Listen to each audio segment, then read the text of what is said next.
Welcome to Two Guys, Two Questions, a chaotic, unscripted podcast. Yeah, surprise questions with no prep. I'm Ryan Keeton, a real estate guy who's happiest with an ocean view. And I'm Jarrod Greer, a retro toy fanatic / loather who may or may not have a Batman cape within arm's reach right now. You definitely do. You don't know that. From alligators to vibrators, superheroes to existential crisis, we cover it all. Plus, every month we'll bring in a mystery guest and try to keep things extra unpredictable. So if you like spontaneous conversations, French bulldogs stealing the show, and two guys who think they're funnier than they probably are, then you're in the right place.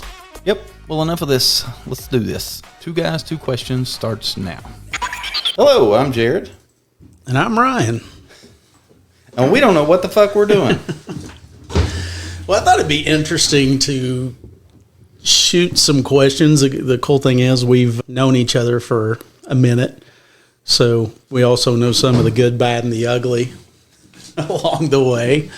But just the idea of coming in, asking some questions, not having any idea, no rules or parameters on it might be interesting. Yeah, so Ryan sent me about 2,000 words on potential podcasts. And the simplest idea was two dudes, two questions, and there was no explanation of what that was, but I chose that. So we see who likes the easy. No, it was just less reading. There was less reading to do. Yeah. You know, who the fuck wants to read? So I guess for sake of background here, yeah, Ryan and I have been friends since about 1994. God. The sad thing is that's 30 years. Yeah. I don't even think of myself as 30 years old. No. I mean, for real. I got the other thing here is I have to figure out some easy way. So do you think that anybody would care what we do? Do you think that having some background of what we do in life would help? Sure. I don't know what I do still, but you know what you do. So, well, mine's pretty easy. I sell real estate, so been doing that for a while, but I've had many lives, much like you, along the way. But I think you've sold me three houses. I have sold you three. You sold me three houses, yeah. I think at least two. And then sold another one for me. Yes. Something like that. So I'll tell you who Ryan is real quick. Ryan's been a natural salesman since the day I met him. I'm pretty sure the day I met you, you were trying to sell me something. I can't really remember what. You were probably. I'm sure it was for a lot more fun at that point, you were right? Trying to sell me. Yeah, you were trying to sell me on being in a fraternity. Is what you were trying to sell me. It worked. Yeah. But anyway, Brian, I've watched you for 30 years sell everything known to man, and be pretty good at it. Always, whether it was alligators or vibrators, I like to say. Alligators or vibrators. Yeah, that's C to V. They are toys, too. Yeah. Anyway, you can sell stuff. I think you graduated all the way up the ladder of selling shit, though, to selling houses. Yeah, I spent some time. Gosh, I've sold pharmaceutical. I was in medical sales for a while, a good while. Good portion of my career. I've done management and eventually got back into real estate. I actually had my degree in real estate and finance from college, but swore I would never sell real estate because in my stupidity, I thought, well, I have a degree and you don't have to have a degree to sell real estate, so I can't ever do that. So, oh well, I found my way back to it. Yeah, I understand that. Half the people that have worked for me over the years have had degrees in things that they didn't really need a degree in to do what they wanted to do. I have people that got degrees in writing because they wanted to write a book and things like that. And it blows my mind because you can just write a book. Yeah, pretty much. In my college career, my dog's about to hack up a moose down here or something. My college career consisted of taking $80,000 and setting it in my parents' driveway and setting it on fire. I did a few semester stint at Morehead State, and then I started out trying to figure out what I could sell to people as well. So I guess we all sell stuff, or we both sell stuff. I think life in general is sales in some form or fashion. You're either selling yourself, or you're selling what you're doing, or you're selling an item. Yeah. I had a pet store for a while, a computer store for a while. I actually went and worked a real job in the corporate world for my dad for a while. And then I opened a comic shop in Actually, I guess Lexington Comic Con came first. So in 2012, I started Lexington Comic and Toy Convention, and that was a right place, right time kind of thing. We were halfway successful there from the get-go, and that worked its way into a comic book store, and we bought a bookstore, and now I've come full circle again, and I just opened another pet store. Don't really know why. Still trying to figure that out. I love the modesty that you just fell into a successful Comic-Con. that you just fell into that. There wasn't anything that, you know. That's what happened. Yeah. Right place, right time, bro. There's no doubt that there is definitely a certain amount of life that is putting yourself in positions, but I would say I wholeheartedly disagree with the right place at the right time in general for life. I think you put yourself in positions to be successful or get yourself out of situations to where you maybe make a decision that doesn't pan out. I know that there's been many times where people are like, "Oh, Ron, you're so lucky. You're so lucky." Well, you don't know the other junk that that led up to that and what you came through to be able to get to that point of being lucky. I remember one time, gosh, it's been a long time ago, there was a Chinese restaurant on the corner. Do you remember showing me a Chinese restaurant once? I do. Yep. I remember driving by that and there was a for sale sign on it. That was right after I got my license. That was probably one of the first few months. And I called you and said, "Hey, what's the deal with this Chinese restaurant?" And you said, "I'll be there in 4 minutes." And you were literally there. And I thought, well, that's hustle, you know? And I guess that's what it takes to be good at real estate. All right. So concept here was 2 dudes, 2 questions. But I don't know if this idea was ever fleshed out any more than 2 dudes, 2 questions. So I don't really know if there was supposed to be a scope of the questions or what, but maybe not. You want to go first, or how's this work? Let's see. So I can go first. Which is interesting because of where we touched on a little bit there at the beginning. But, you know, for me, I'm a really big fan of knowing why successful people do what they do. And, you know, granted, success is different to everybody else, but people choose their careers for the most part when they're successful or have some success in life. They make that choice and they kind of run with it.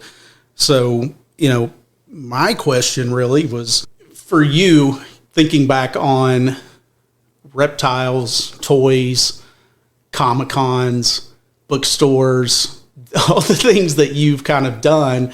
There's kind of a little bit of a seam there, you know, that fits together, at least in my head, maybe not to you, but there's a little bit of a seam there. So, you know, I'm curious why, if you have any idea of why your life kind of started down this trek. I mean, you've been pretty much self-employed for the most part, or at least the majority of what I've known you. And there was always some type of hustle, and there was always something that you were trying to get to the next point. So I'm just kind of curious if you know why you've chosen the things that you've chosen.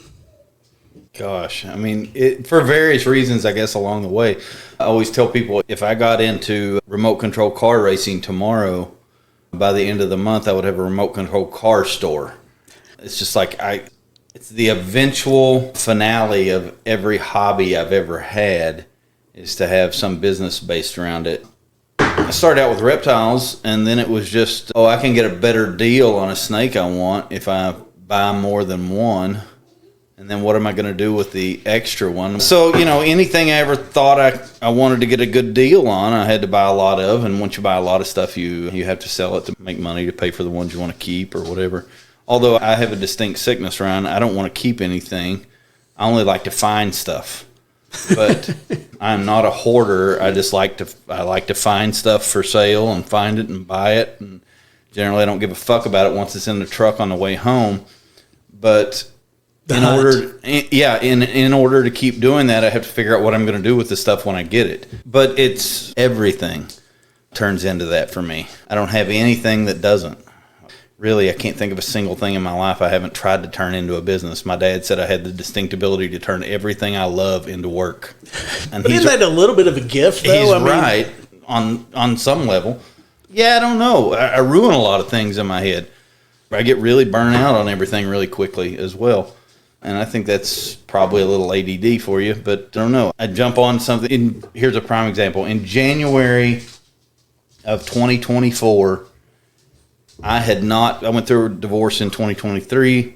I had not had a pet reptile for a couple years in January of 2024. So a year ago. There are 400 snakes at this house right now. And I own a pet store now in a year. So and I'm already burnt out on it. So I'm already like, why the fuck do I have so many snakes here? I don't know. It's an illness, I guess. I actually kind of envy you, who just chose a path and has stuck with it, since, gosh, how long you had your real estate license now?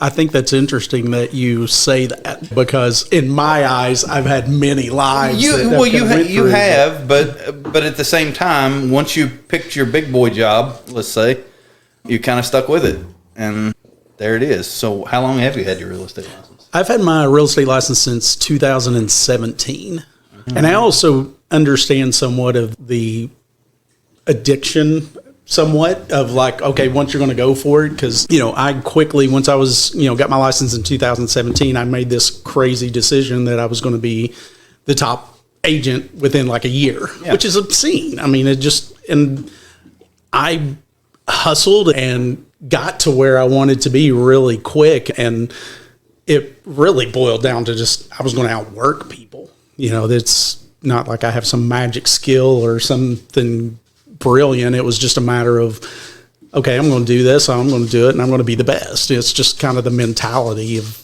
and that can be a blessing and a curse. Well, it seems to have worked for you, though. I've watched you sell a shitload of property. So, especially for our little small area. Yeah. I'm very fortunate that I have enough good people in my circle to keep me focused. Like, the people around, every time I start some goofy business or something, the people around me that come on board for that, my business should be starting businesses. I'm a really good startup guy, but I lose focus really quickly. Well, it sounds like you've figured out the solution. Why have you not started selling starting the business? Because we live in Eastern Kentucky. Yeah. I mean, nobody's out there buying businesses. And every business I've ever went and looked at that was for sale, the first question I had when I got there is, why is this for sale? People are just so skeptical that there has to be some background reason why everything's for sale. And, probably usually there is. But you have to think, if you're going to look at somebody else's business, you have to think you can operate it better than they can. Well, yeah, I think that it's hubris, right? I mean, you don't get to the top. You don't get to the point where you have successful businesses unless you have that confidence and you have that drive to either outwork somebody, or you have a good viewpoint, a vantage point of how you want to approach it. And I mean, I don't know that I've ever met anybody that's highly successful that isn't very fond of themselves. They may still be amazing people and have great things to offer and do things, but I mean, they have a lot of confidence, and I think that's what it takes. You have to believe that, if you don't believe that you can accomplish something and build something, there ain't no way in hell somebody else is going to go along that ride. Yeah, nobody ever accused me of not liking myself. Really. They don't know me very well, but on the outside looking in, everybody really thinks I'm pretty happy with myself. Gosh, that's another good rabbit hole we could go down to, right? About yeah. I don't know. I guess that's a pretty short answer for me. Is why all those things? Because to me, it's interesting. So I was curious. The reason I had that question was I was curious if there was something that, like, maybe when you were younger or your formative years in that time frame when we met each other, right? That 18, 20, 21, because I mean, to me, looking at it, you look at reptiles, you look at the toys, the old toys and things like that. There's a lot of like kid. Yeah, I definitely live in my past life, I think. I got into reptiles in high school, and like through college, on and off, I would help out other people and clean cages and stuff in exchange for stuff. And then I would take it to, I don't know if you remember this. Do you remember Tanya? I know you do. I don't know why I said, do you remember? Anyway, Tanya used to run, she used to work at the Moorhead newspaper there, the student newspaper, and she would run ads in the newspaper for me selling iguanas while I was on campus over there. So I would sell iguanas to idiots on campus to live in their fucking dorm rooms for $12 or something, and thought I was big time rolling, making $12 on an iguana. But that was just a continuation of something I loved that I tried to turn into a business. These this thing. French Bulldogs, people, they have to be in the room with you. They feel slighted if you kick them out. And this dog never plays with this squeaker toy. Never. He's just wearing it out. He's just wearing it out right now. Anyway, then the comics and stuff, you know, I ended up with a comic shop and a comic and toy convention because I wanted to do a reptile show.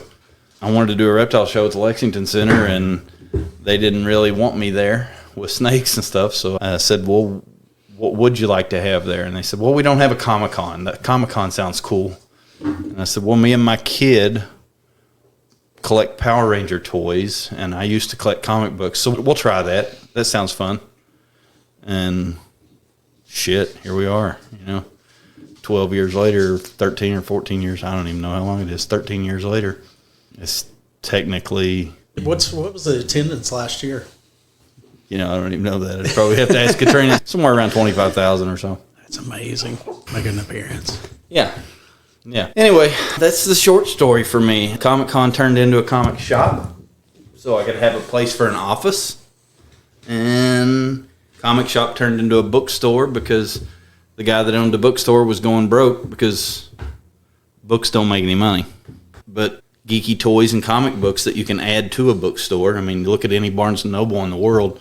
You'll see they have some books. They have a lot of books, but then they also have tons of geeky related toys and T-shirts with cool sayings and things like that on them because those are higher margin items that actually make some money. And that's how we keep the bookstore floating. So everything else has just been a natural continuation of that. I guess. That's not a very exciting answer, but it is the answer. Except we should now get into the dog breeding business and breed mute dogs. Wouldn't that not be amazing? Yeah, that's something I really don't think there's much call for. I think we can make this work. It's just a matter of making it interesting. Yeah. By the way, for those of you just tuning in, all two of you, this is podcast number 1 for us. So, yeah.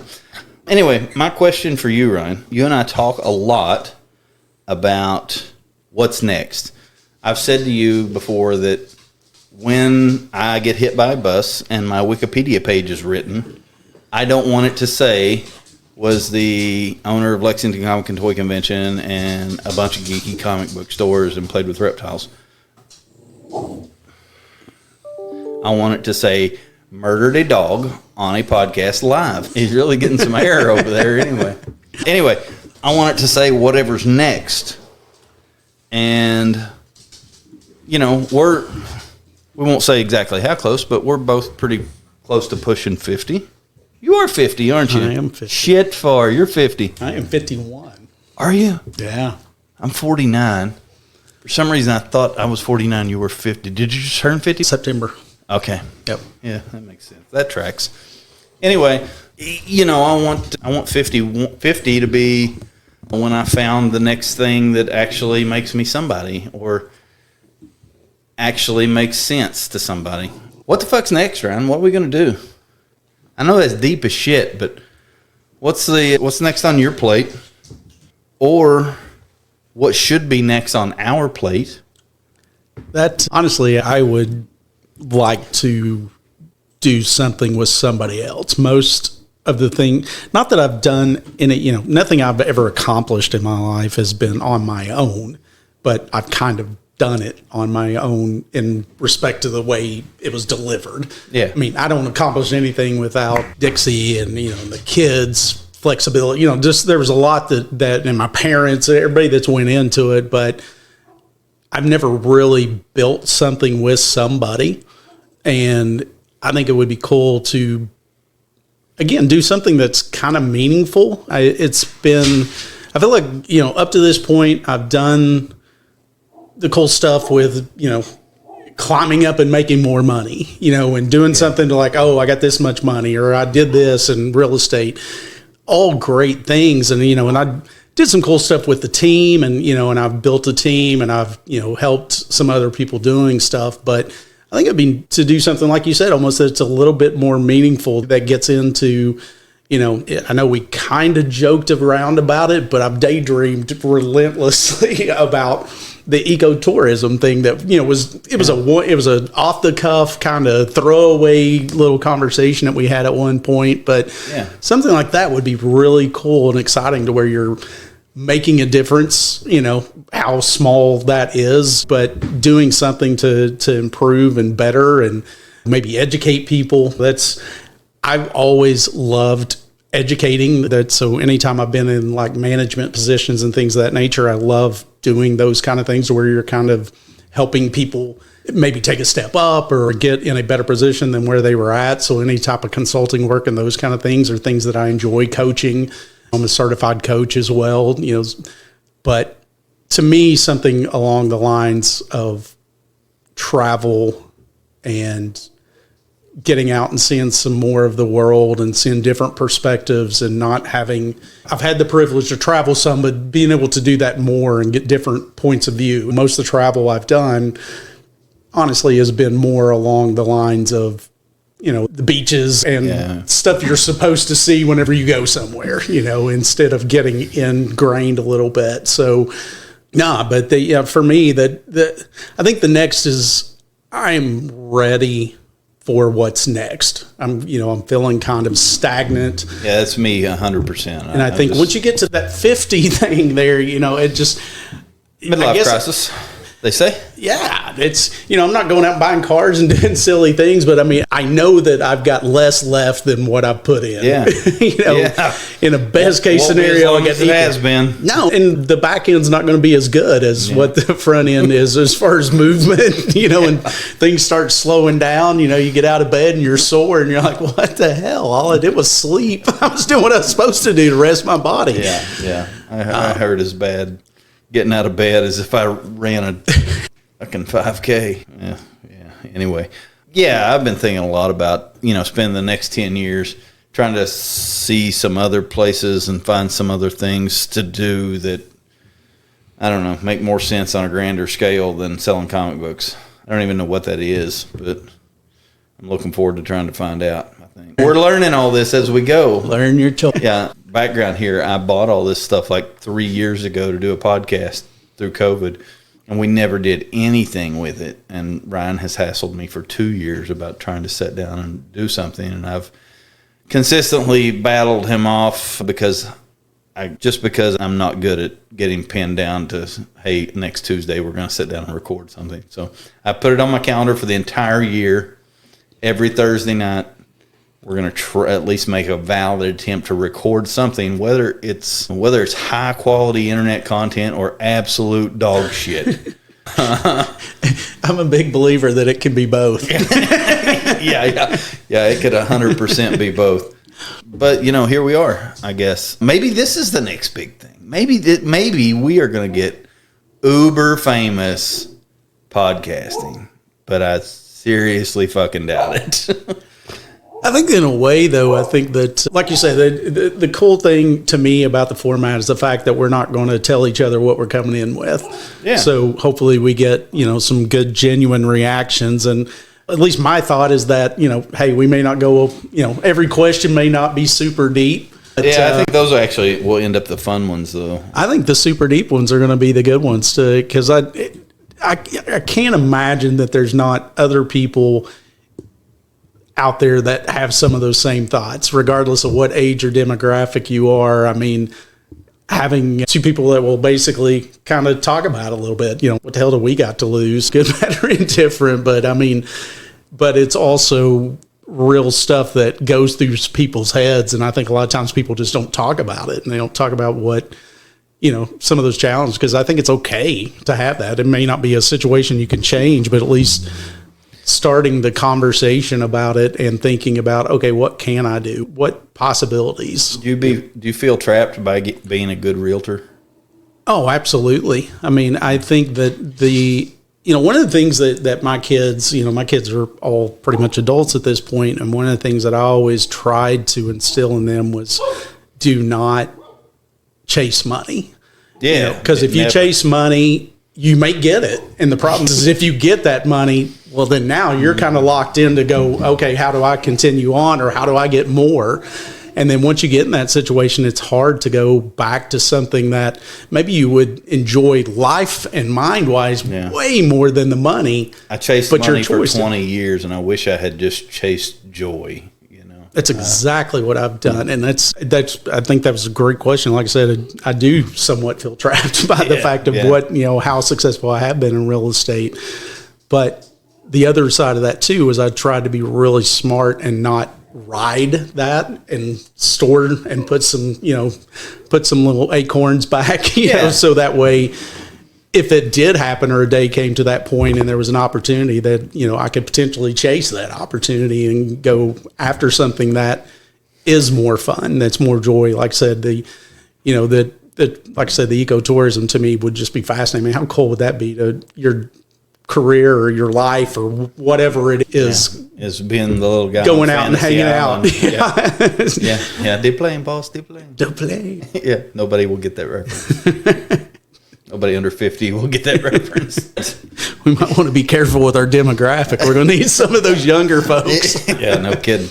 We're going to have to get a younger co-host here. I think they did do a reboot of Fantasy Island not too long ago. Yeah, I think they did. I think they were a little less offensive with the plain person this time around. Yeah. That guy, I don't know what his name is. I can't remember. Lord help me. I can't believe you haven't had him to one of your cons. He's dead, dude. He's been dead for years. What did I just do? Okay, hold on. Fantasy. This little guy, what the hell is his name? Yeah, because that was probably even before our time. Tattoo, realistically, right? Hervé Villach. Yep. Can't say that word. Stop. Yep. Can't say that word. Yeah, okay. So it was that little guy, he's been dead for a long time, though. 73 to 84. So, yeah, they're 2020. They redid it. Huh. Kind of a new update. Anyway, that little guy showed up in my TikTok last night. That's what made me think of Fantasy Island. He died in 1983, dog. Oh, he died. Maybe that's why the show ended. It probably is. Yep. Yeah. Oh, well. Yeah. Talk about getting off track. Sorry. Play. Shit happens around here. Yeah. I don't know. What else? Have you thought about what's next? What's next? No, I mean, I think a lot. I wake up every morning with some stupid idea. Most of the time by noon, I forgot what they were, or I lost interest in it, or something. I think that the funny thing is, and the reason that if we did decide to go on some journey together, I think that would almost be because I don't have that. I don't know that I have as grand visions of how to make things happen as probably what you do. I have some of those thoughts, but one of the things that I have is probably a little bit more, okay, like, when we were talking about the podcast, I was on. Yeah, you seem to be very good at taking an idea and hammering it down to all the details. I usually convince myself what the 10,000-foot view of it is, and then hopefully hire the right person or find the right person to do all the details. My landlord up in Huntington at Pullman Square has decided that all he has to do is plant the seed of an idea for me and then lock me into a lease, and then I will go through with it. And it's been successful for him about 3 times now. So he's trying to get me to take the building next to me for you'll like this, a self-serve dog wash. I don't want any part of that, I don't think. Although it does seem fairly easy, because once you build it, you don't really have to do much to it. It's kind of like a billboard, It's just there. It's a few sinks and some shampoo, We tossed around that idea with a bar in it, though, where you could go watch your dog get washed and drink a beer while while your dog is getting washed, or a doggy bar of some sort. But last week, what were we doing? Oh, we were putting in a drug rehab last week. That I forgot about that idea already. You and I talked about ecotourism in either Costa Rica, Guyana, or what other? It was another country we were talking about, Panama maybe. I don't remember. I really don't know. I feel like whatever's next will smack me in the face one day. I hope that's true. I hope I don't just end up walking around for the rest of my life going, what the fuck's going to smack me in the face, you know? But yeah, to me, the only challenge I have with something like that is then you're waiting for life to happen to you. You know? That's true. You know, I would rather dictate some of those terms and, you know, because one of the things that I'd mentioned this to somebody the other day, one of the things that would be just about an absolute nightmare to me at this point with the way, you know, like you said, you feel kind of stuck a little bit, is if I woke up 3 to 5 years and I'm in the exact same position that I am right now. And yeah, granted, maybe Groundhog went on Day. some vacations. Groundhog Day is my nightmare. Yeah, I get that for sure. Through the last few years of I've been through a divorce. I think I said that already. But anyway, through the divorce and all that, I spent a lot of time in Groundhog Day just waiting to see what the next part of my life was. And that was a little agonizing. I think you went through that once, right? Yeah. Probably much younger with much less complications. But anyway. It doesn't change the fact of what you're going through. And like I said, to me, Groundhog Day is like the worst possible nightmare that, you know, you go through the same thing and then whatever gets you out of it, sadly, is probably death or some type of job loss. Or man, come on.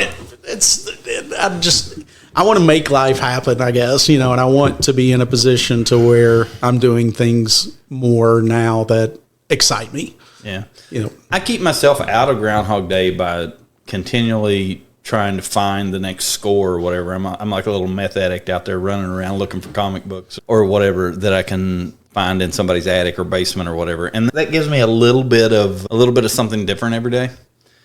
Yet oddly still the same shit every day. I mean, you only find something really good once or twice a year. Other than that, it's just trying to find enough little deals through the middle to pass the time, I guess, or to keep the shelves full at the store.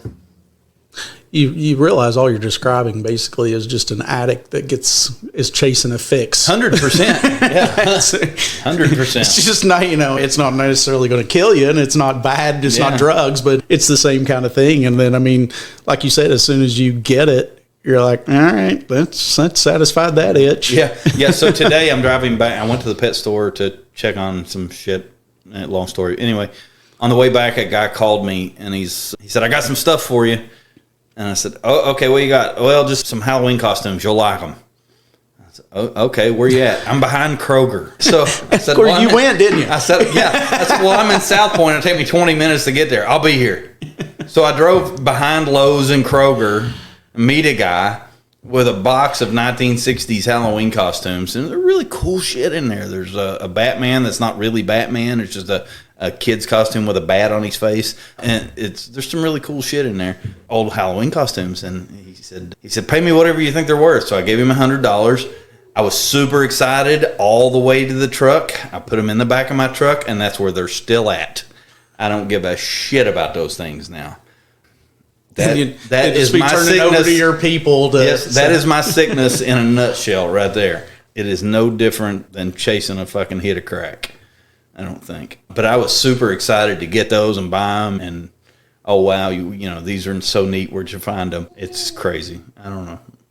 So just out of curiosity, I mean, have you ever thought about why that's the case? Why you don't get the enjoyment out of it? You know, the true enjoyment, or what would give you the excitement to where you're like, okay, every day is kind of cool? So I think the reason I don't get excited over keeping stuff is because I've been in so many people's houses that have kept all their shit over the years, and they have these massive collections of all really cool stuff that they have let get ruined because they have too much, or because they couldn't let go of that thing, or whatever. And also, I've watched so many people die, and their kids have to deal with a bunch of really cool shit that they don't appreciate, you know. And I got news for everybody out there that collects something that they think is cool and valuable. Your kids will sell that for the first $10,000 somebody offers them for it. Doesn't matter what it is. Well, I mean, it's their thing, right? I mean, we all have stuff that, you know, our kids don't give two shits about. Yeah, 100%. There's a meme that floats around on Facebook that says, I don't want my legacy to be a bunch of Rubbermaid tubs. And that there's no truer statement for me than, because you go to somebody's house that died last week and open their garage and there's 300 Rubbermaid tubs full of fucking some weird action figure or comic books or whatever. And there's really neat stuff in there and there's really valuable stuff in there, but their family just sees that as, oh my God, why is this garage full of Rubbermaid tubs and what are we going to do with these so we can call Ryan to sell the house? Yep, because you got to get it cleared out. Yep. And how quickly can you do it? The first thing you're going to say to them is, how quick can you get this shit out of here? And you're probably going to refer them to somebody that will charge them to throw it away or something. I don't know. How many times do you go to somebody's house and somebody just died and it's full of stuff? Well, it happens all the time. And it is honestly an estate sale, which to me, to some degree, an estate sale is fairly sad because, really somebody does is they come in. So the family gets to come in, take whatever they want out of the house, that they feel like they want to keep. And then somebody comes in, some random person, and they literally go and put a sticker on every single picture on the wall, every piece of furniture, and they have an estate sale. And then within a weekend, the house is vacant. It's gone. And so you just touched on one of my sicknesses. If I go to that estate sale, I will buy the family photos. I don't know why. I have a shitload of family photos in the warehouse. I think because I feel like somebody took those photos on purpose because they wanted that moment to be saved. And I just can't stomach watching them go in the dumpster or whatever. And I have pictures of so many people's meemaws that you can't imagine. It's really weird. I've probably got a couple thousand, 30 those slides. I want to have slide night at my house one night and just fire up the old projector and look at somebody's slides from the 50s and see what happens. See if we get anybody's boobies on film. Yeah, to me, something like that would be really cool to be able to go back, look at those pictures and put some type of book together and maybe research and tell stories and things of that nature and write it and basically tell these people's stories again from whatever you're able to learn included with the picture. A few years ago, I bought a lot of comic books out of a storage locker, and there was a box in it of photos, and it was all these photos that this guy had taken during World War II, and he was a chaplain in World War II. So all he did was drove around all day and talked to the troops, and but he was an amateur photographer, so I got probably 1,000 photos he took during World War II. Have never really seen the light of day, and there's some really cool pictures in there. But at one time, I thought I should just put these out on the internet somewhere or whatever. But I don't know what to do with them, quite honestly. I feel like they ought to be saved, but I don't know what to do with them. Yeah, I love the idea of the book or hit because I like history and that kind of stuff. But I think that, especially the story behind it. Yeah, the fact of the reason that you've kept those, it wasn't like you kept them for some. To me, the reason is everything that would make those books and that story successful is that, or something along some way of sharing that, whether a website or whatever it is that that you wanted. Because you're right, man. When someone takes a picture and they went to the thing of getting it printed and putting it in a frame, that was incredibly important to them at that point in time of their life. The woman that cleaned out that storage locker and sold me all those pictures, I saw her again about 2 weeks later. She had some other shit she had cleaned out. And I said, do you have any more of those photos that came out of that locker? And she said, what do you mean? I said, well, in those comic books you sold me a couple weeks ago, there was a bunch of photos. I said, and they're really neat war photos. And she said, well, they're your damn problem now. And that was, I don't know why that impacted me a little bit. It was like, I don't know. I felt really weird about it. But I really thought that it was going a different direction to where she wanted them back. No, hell she didn't realize they were in there. Nope, your damn problem. Wow. Yep. Man, I got so many of those stories. It's ridiculous. But people just don't care about your stuff. That's the bottom line here. Your stuff is your stuff, and nobody gives a shit about it. So don't think you're going to leave it to your kids and they're going to appreciate it. Sell it to Jarrod tomorrow. Who knew this was going to be a commercial? I'll take care of it for you. Yeah. Yeah. Here we are solving. And then Ryan will sell your house for you. Yeah. We're solving the world's problem here. Figure out how to turn it into a buck. Yeah. Somebody told me that even if you couldn't get to where you could monetize the podcast or whatever, that podcasts were extremely effective in turning your listeners into customers. So if anybody out there has a comic book or a house you want to sell, we got you covered.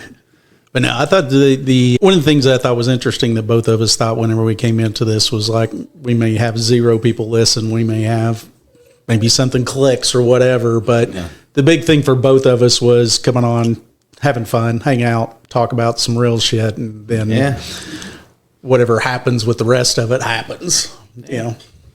Because one thing I didn't want to do is get on here, you know, I thought it was important for people to have a general idea of what we are, because we'll probably reference it at some point. So at least having some reference point of who we are in life. But, you know, I didn't think either one of us wanted to do a podcast where we're like, okay, how can we wedge in what we're going to talk about to where we can make $1 off of it. I'm just happy to have somebody come into my house and talk shit. And, I don't know.